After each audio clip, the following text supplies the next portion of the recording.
I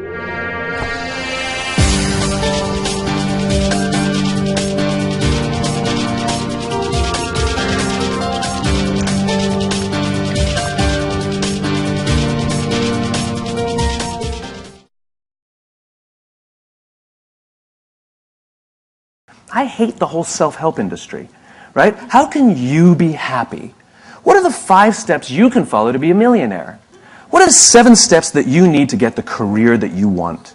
You know? Me, me, me, me, me, me, me, me, me. What about helping the guy next to you? What are the 5 steps that you can do to help the person next to you lose some weight? What are the 7 steps that you can follow to help the person next to you find the job that they want? Do you know how we get fulfillment? You can be happy because you did things at work. You can be proud because you did things at work. You can be excited because you had a big success at work. But you know how you feel fulfilled at work? When you do something for someone else. It's the only way we get that feeling. It's the only way we get that feeling. Do you know why the statistics say that over 90% of people don't feel fulfilled by the work they do? It's not because of the job, it's not because of the pay, it's not because of the benefits. It's because we don't help each other anymore. We sit in our cubes and we work. And anything that we turn to anybody is because we need something, we need to get something. And yet we don't put ourselves out there simply for no other reason than to help somebody else. You know what generosity is? Generosity is doing something for someone else expecting nothing in return. At no point ever. I did something for him, why won't he help me? It's not an equation. It's designed to help you feel good. And Mother Nature has given us this feeling when we do something for someone else to encourage us to do it. Because when we are in groups, when we are surrounded by people who believe what we believe, trust emerges and our very survival and progress goes up. Sex feels good. It's why we do it. And Mother Nature has provided that it will feel good so that we can do it more, so that we can procreate. That was not an accident, right? Well, the same goes here. That sense of fulfillment that we get was designed so that we'll do it more, so not only will we procreate, but we'll create strong senses of bonds and cultures amongst each other. I did a little experiment with a homeless person. Not like on them, it's not like electrodes. With them, voluntarily helped me. Because the whole idea of giving, right? You've all walked down the street and you've all seen someone begging and you either have or haven't thrown a few pennies in their cup. When you do, you feel good. You bought that feeling. That is a legitimate commercial transaction. You know, commercial transactions are defined as the exchange of consideration. There was an exchange of consideration here. You gave money, you got the feeling of goodwill. You paid for that feeling. If you didn't give money, you either feel nothing or you feel bad. You can't feel good by not giving. All right? You paid for that feeling. So now the question is, how is that person encouraging us to give? The joke is, they act like every corporation in the world. They talk about themselves. Me, me, me, me, me, me, me, right? Like they sit there with their little outdoor advertising, little sign, right? And it says, I'm homeless, I'm hungry, I got 12 kids, I'm a veteran, God bless. They got it all in there. Trying to appeal to somebody, the religious vote, the veteran vote, you know, the child sympathizer. Surround yourself with lots of pets, go for that one too, right? All in an attempt to get something from someone. Takers, not givers, right? All about me. Well, what do corporations do? We've added more RAM, we've added more ROM, we've added more speed. This one's number 1. We're the biggest, we're the best. We've been around since 1969. We're better than them, we're faster than them. We're more efficient than that one. Me, me, me, me, me, me, me, me, me, me. And so even if we buy their product, guess what? I don't really feel much. So I did this little experiment. I found a nice homeless lady on the streets of New York who's willing to help out. And I learned that with her sign, which was pretty typical, I'm homeless, I'm hungry, blah, blah, blah, she makes between $20 and $30 a day for a day's worth of work, 8 to 10 hours of sitting there selling goodwill. 8 to 10 hours, she'll make $20 to $30. $30 is considered a good day. I changed her sign, and the new sign made her $40 in 2 hours. And then she left. It's one of the reasons she's homeless is because she's decided that she only needs $20 to $30 a day to live. If she stayed, she would have made $150. The point is she made $40 in 2 hours. What did the sign say? The sign said, if you only give once a month, please think of me next time. It has nothing to do with the taker. It has everything to do with the giver. And what are the objections people give when they don't give? I can't give to everyone. How do I know that they really need it? And so I addressed both those concerns. I know you can't give to everyone. So if you only give once a month, my cause is legitimate.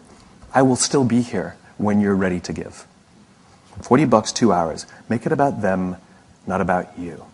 The fact of the matter is 100% of customers are people. And 100% of clients are people. And 100% of employees are people. I don't care how good your product is. I don't care how good your marketing is. I don't care how good your design is. If you don't understand people, you don't understand business. Do you ever watch Deadliest Catch on the Discovery Channel? I was flipping through the channels one night, and Deadliest Catch came on. And on this episode, they were in a huge storm. Now, for those of you who don't know Deadliest Catch, they take these crab fishing boats out in the Bering Sea, which is like terrible. And they put cameras on them, and we watch, right? The reason that's, I guess, significant is because these crab fishermen have, I think, one of the top 5 deadliest jobs in the world. You know, I don't know what the exact number is, but dozens of fishermen die every year doing this. We apparently find that entertaining, which it actually is.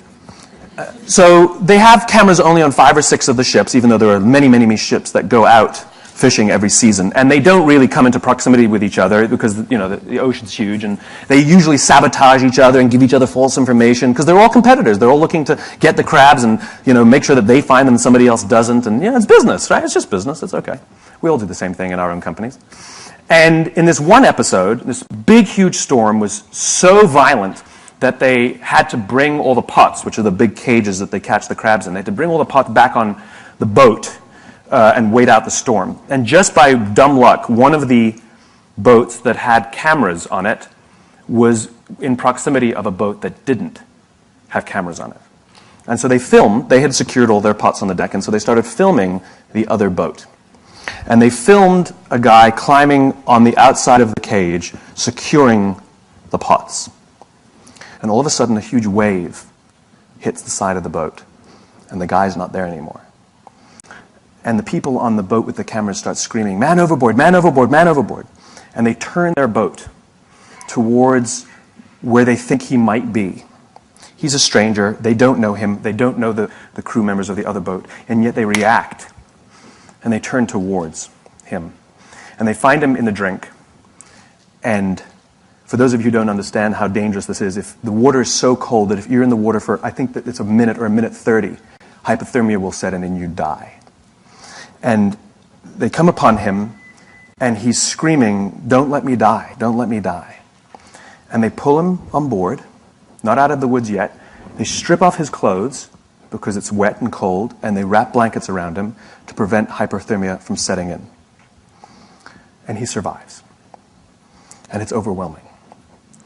And the captain comes down, and this is all on, you can go watch it on TV. The captain comes down, and he hugs this stranger, this young man, his competitor. He hugs this guy as if he's his own son. I lost it. Everybody is crying. And you realize what happened here was a human interaction. And the reason they risk their own lives to help this other person, even though they spend every other day trying to get ahead and sabotage, is because at the end of the day, they're all crab fishermen. And they know something about each other. And they know something about the risk that they all take to do this. And when push comes to shove, they will put themselves out there to help each other for no other reason than they get it. They're one of the same. I will promise you that every single member of that crew that day went home with a feeling of fulfillment. I promise you that every single person on that crew that day felt more good in their hearts and in their jobs than the richest day that they've ever pulled in. My question is what are you doing to help the person next to you?